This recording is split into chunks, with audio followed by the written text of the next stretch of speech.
Most modern floor plans are a collection of right angles.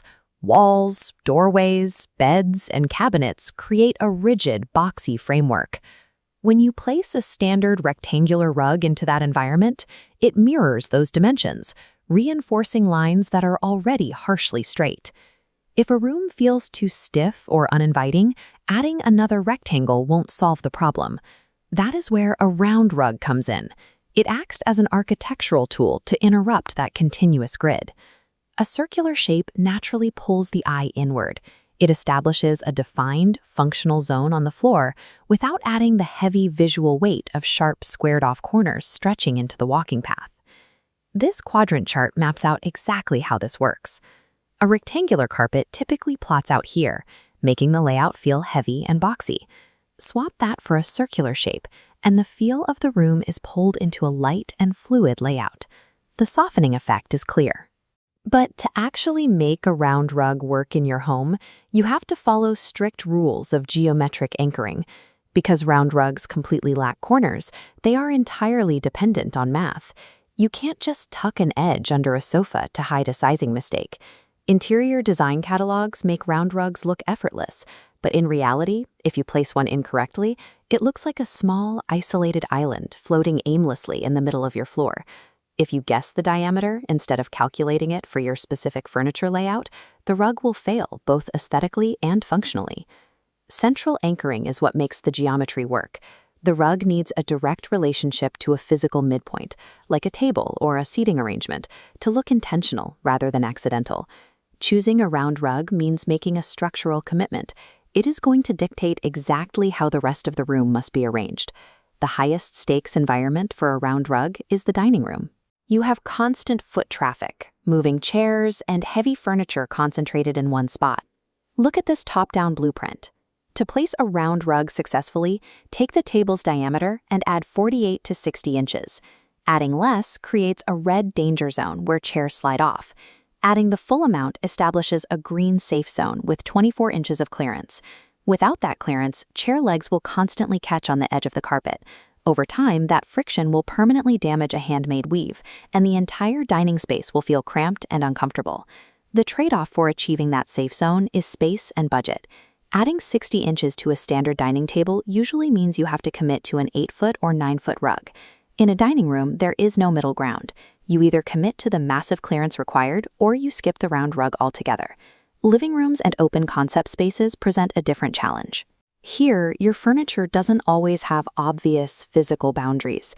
To anchor these large spaces, you have to apply what we call the centering rule. A standard 6-foot round rug acts as a gravitational center.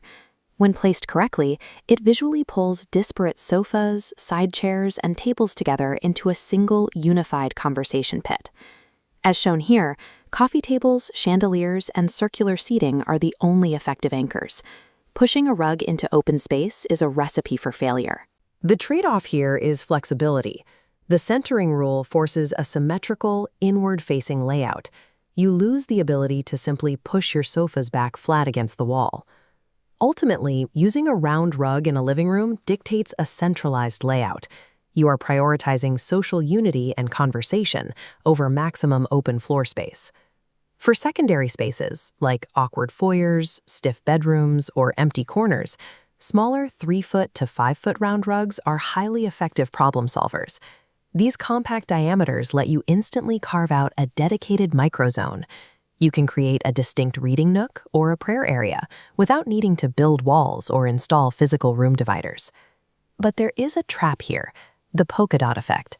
If you scatter too many of these small round rugs across a single open floor plan, they stop defining space and start creating visual chaos. Small round rugs are excellent for anchoring an awkward corner, but you must deploy them sparingly to keep your floor plan from feeling cluttered. Spatial math tells you what size you need, but the physical reality of the rug's material tells you where it will actually survive. Pure wool is highly resilient, thriving in high-traffic, shape-retaining environments. Pure silk provides brilliant light reflection and intricate detail, but it has zero tolerance for daily abuse or heavy footfalls. Looking at this comparison matrix, the framework is clear. Pure wool has high traffic tolerance and handles spill risk beautifully, making it perfect for everyday friction.